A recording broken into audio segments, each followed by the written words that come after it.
Welcome to Kavya's media. చాలా మంది ఈ దేశంలో రాజకీయ నాయకులను చూసాం. చాలా మంది వాగ్దానాలు ఇచ్చేస్తూ ఉంటారు. ఇగో ఈ పథకాలు ఇచ్చేస్తాం, అవి ఇచ్చేస్తాం, మీకెందుకు, నేను చూసేసుకుంటా, నీ సంగతి మొత్తం అంతా కూడా నీకు, నీ కుటుంబాన్ని నేనే సెటిల్ చేసేస్తా అని చెప్పి ఎలక్షన్స్ ముందు చాలా చాలా రకాలుగా చెప్పేస్తూ ఉంటారు. బట్ ఎలక్షన్స్ అయిన తర్వాత ఎవరు పట్టించుకునేటువంటి నాదుడే కనిపించరు. అప్పుడు ఏదో చెప్పానులే కానీ పాసిబిలిటీస్ లేవు, నిధులు లేవు, అవి లేవు, ఇవి లేవు. ఓట్లు వేయించుకోవటానికి మాత్రం ఏది పడితే అది నోటుకొచ్చి మాట్లాడేస్తూ ఉంటారు. బట్ వచ్చిన తర్వాత మాత్రం అప్పుడు మీరు హామీ ఇచ్చారు కదయ్యా, ఆ కుటుంబాన్ని ఆదుకుంటానన్నారు కదయ్యా, ఇప్పుడు ఏమైందయ్యా అంటే ఎవరు మాట్లాడరు. కానీ ఆంధ్రప్రదేశ్లో మాత్రం చాలా గొప్ప నాయకత్వం కనిపిస్తుంది. ముఖ్యంగా నారా లోకేష్ గారు. నిజంగా నారా లోకేష్ గారి పరిపాలన చూస్తుంటే ఇంత గొప్ప లీడర్షిప్ నిజంగా చంద్రబాబు నాయుడు గారి నుంచి ఆయన చూసి నేర్చుకున్నారో ఏమో నాకైతే తెలియదు, కానీ చాలా గొప్పగా అనిపిస్తుంది. ఆయన ఆ యువగళం పాదయాత్రలో ఎంతమంది కష్టాలు చూసే అలా ఆయన ఎమర్జ్ అయ్యి ఆయన చెక్కుకుని ప్రజల కష్టాలు తీర్చడానికి ఒక బలమైనటువంటి, ఒక అద్భుతమైనటువంటి పరిపాలన చేస్తున్నారేమో అనిపించింది. ఇది ఎందుకు మాట్లాడుతున్నానంటే, రీసెంట్గా రంజాన్ వచ్చింది. లాస్ట్ ఇయర్ రంజాన్కి నారా లోకేష్ గారు ఒక ముస్లిం కుటుంబానికి వాళ్ళ ఇంట్లో భోజనానికి వెళ్ళారు. భోజనానికి వెళ్ళినప్పుడు వాళ్ళ పరిస్థితి చూసి ఆయన చాలా బాధపడ్డారు. ఏంటి మీకు, ఏంటి ఇబ్బందులు, ఏంటి మీ కష్టాలు, ఏంటి మీ పరిస్థితి ఏంటి అని అడిగి తెలుసుకున్నారు. అడిగి తెలుసుకుని, సరే నేను మీ కుటుంబానికి అండగా ఉంటాను, మీకేం కావాలో ఆ బాధ్యత అంతా నాది, చదువుకుంటారా చదువు చెప్పిస్తా, ఇల్లు కావాలా ఇల్లు కట్టిస్తా, ఇంకా ఏం కావాలి, ఆర్థికంగా మేము నిలబడాలి, గొప్ప స్థాయికి వెళ్ళాలి, నేను చూసుకుంటానని చెప్పి మాట ఇచ్చేశారు లాస్ట్ ఇయర్. ఇప్పుడు సరే 1 year అయిపోయిందిలే, ఇంకా ఆయన మర్చిపోయి ఉంటారులే అని చెప్పి ఆ కుటుంబం కూడా వదిలేసింది. కానీ నారా లోకేష్ గారు వదల్లా.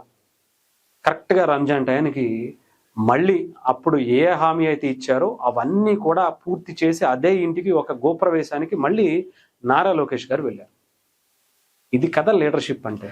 ఒక హామీ ఇవ్వటమే కాకుండా ఆ హామీని పూర్తి చేయటం ఈ మధ్య కాలంలో రాజకీయ నాయకులైతే అసలు మర్చిపోయారనే చెప్పాలి. కానీ అలాంటి వాటికి కట్టుబడి ఉండేటువంటి నాయకులు నాకు తెలిసి మళ్ళీ ఇప్పుడు ఆంధ్రప్రదేశ్ కూటమిలో కనిపిస్తున్నారేమో అనిపిస్తుంది. అది కూడా నారా లోకేష్ గారు లాంటి వ్యక్తులు కూడా చాలా హ్యాపీగా ఫీల్ అయిపోయారు. దీని మీద మనం మాట్లాడుకోవటం కాదు, ఈ వార్త ప్రచారం చేసింది మన తెలుగు మీడియాలో చాలా మంది చేయలేదనే చెప్పాలి. ఎక్కడో ఉన్నటువంటి నేషనల్ మీడియా ఇండియా టుడేలో ఒక ఆర్టికల్ వచ్చింది, వాళ్ళు గుర్తు చేశారు. ఇది ఎక్కడ బయటకు కూడా తెలియలే.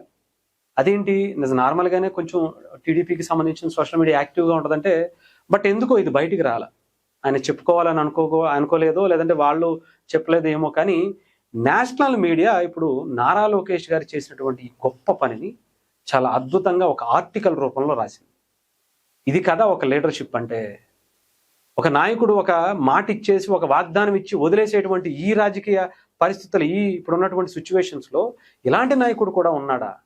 అది కూడా ఇంత రాజకీయం అనుభవం ఉన్నటువంటి, ఇన్ని సంవత్సరాల రాజకీయ చరిత్ర ఉన్నటువంటి ఆ పార్టీ నుంచి ఇలాంటి నాయకుడు కూడా ఉన్నారు, రేపటి తరానికి ఒక గొప్ప నాయకుడు దొరికాడు అనేటువంటిది ఆ ఆర్టికల్ సందేశంగా కూడా మనం చూడొచ్చు.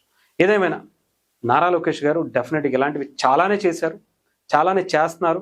ఆఖరికి నారా చంద్రబాబు నాయుడు గారు కూడా మీరు ఈ మధ్యన ఆయన చేసేటువంటి కార్యక్రమాలు చూస్తుంటే ప్రతి పేదింటికి వెళ్ళి ఆయన వాళ్ళ కష్టాలు తెలుసుకునేటువంటి పనిలోనే ఉన్నారు. వాళ్ళతో 1 గంట 2 గంటలు గడిపి వాళ్ళ పరిస్థితులు ఏం చేస్తే బాగుంటుంది, వాళ్ళల్లో ఒక ఎంటర్ప్రైన్యూర్షిప్ ఎలా మనం తీసుకెళ్ళాలి, నింపాలి అనేటువంటిది ప్రత్యేకంగా నారా లోకేష్ గారు అయితే చాలా అద్భుతమైనటువంటి కార్యక్రమాలే స్కూల్స్ నుంచే మొదలెట్టేశారు. ఎందుకంటే ఆయన ఎడ్యుకేషన్ డిపార్ట్మెంట్లో ఉన్నారు.